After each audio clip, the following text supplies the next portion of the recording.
오늘은 자녀라는 말에 대해서 이야기를 나눠보고 싶습니다. 성경에서 말을 하는 그 자녀는 어떤 자녀인지, 그리고 성경에서 말하는 자녀와 그리고 우리 가정에서 우리가 볼 수 있는, 눈으로 볼 수 있는 자녀, 이 둘 간의 차이는 어떤 차이가 있는지 그 부분을 함께 나눠보고 싶습니다. 먼저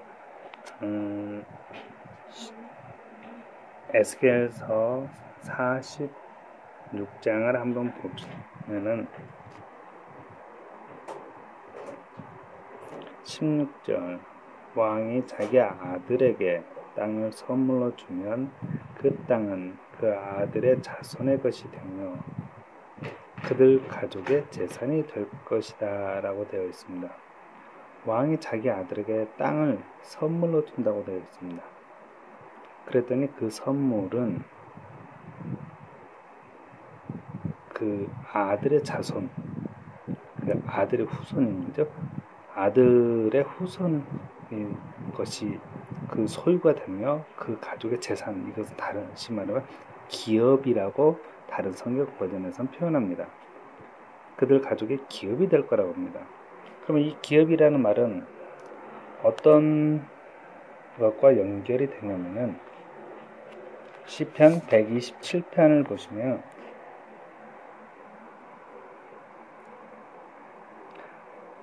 아들들은 여호와께로부터서 온 상속이며 자녀들은 여호와께서 주신 상급입니다 라고 되어 있습니다.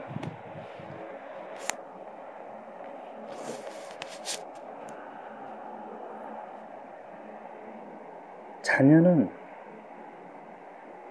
여호와께로부터서 온 상속, 다시 말하면 이것도 기업이라는 겁니다.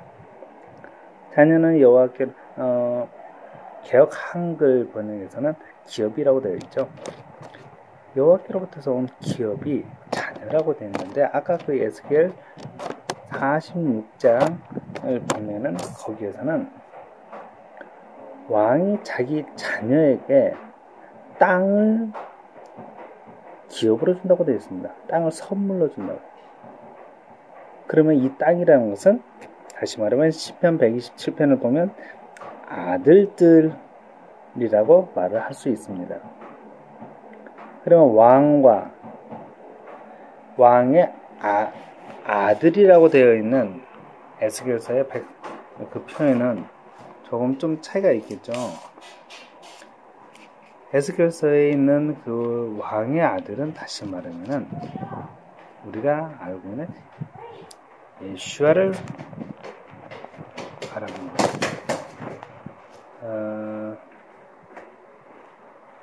여기 있어. 왕이 자기 아들에게 땅을 선물로 주면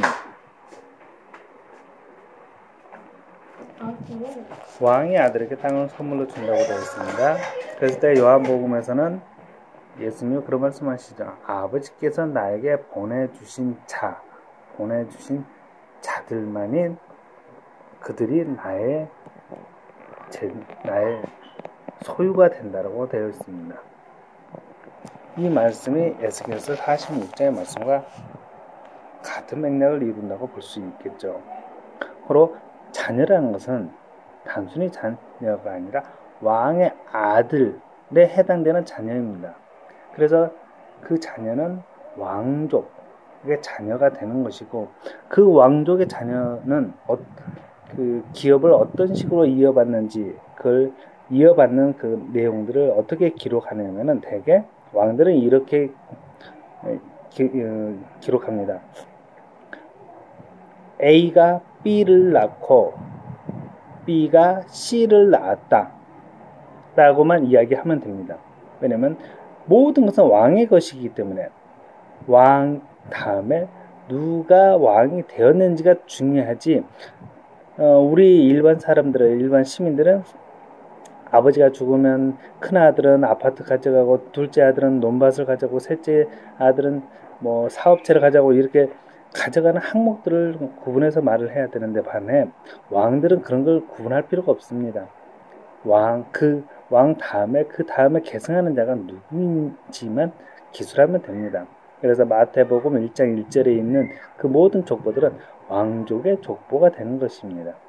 그래서 예수님은 왕의 아들이라는 것이 되는 거고, 그렇게 해서 왕이 그 아들에게 준 땅, 곧 그게 자녀를 뜻하는 것이죠.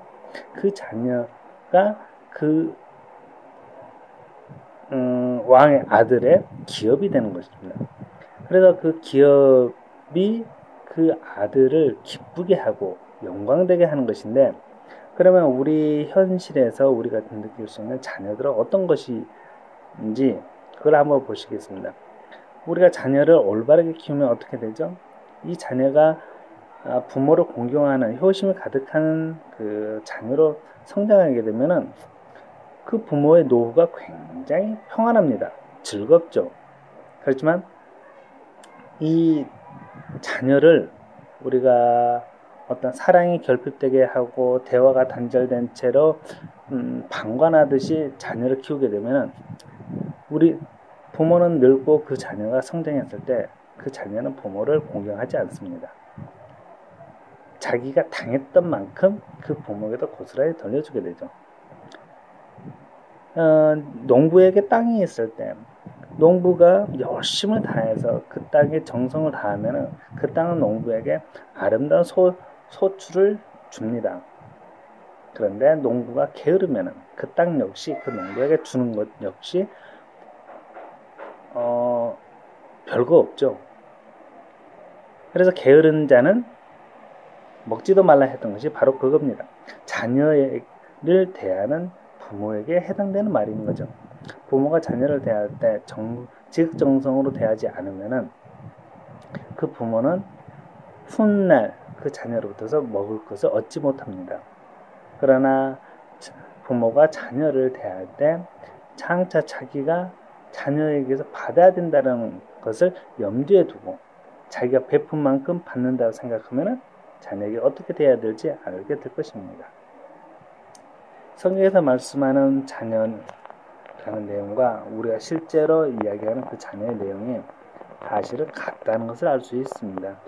그래서 우리는 눈에 보이는 것을 통해서 눈에 보이지 않는 영적인 비밀을 깨달아갈 수 있는 거고, 눈에 보이는 부모를 우리가 공경할 수 있을 때 눈에 보이지 않는 부모까지도 섬길 수 있고, 눈에 보이는 남편을 우리가 섬길 수 있을 때 눈에 보이지 않는 신랑 되신 예수아를 우리가 섬길 수 있는 것과 같은 것입니다. 그래서 우리가 늘 도로가에 나가서 어떤 목적지를 찾아갈 때는 눈에 보이는 이정표를 믿고 따라감으로써 눈에 보이지 않는 목적지로 갈 수 있다는 강한 믿음을 갖게 되는 것과 같은 겁니다. 그래서 우리는 눈에 보이는 자녀, 이 자녀를 통해서 눈에 보이지 않는 성경 말씀에서의 자녀가 어떠한 것인지를 그 비밀을 깨달을 수 있을 걸로 압니다. 그런 모든 여러분들이 되시기를 축복합니다.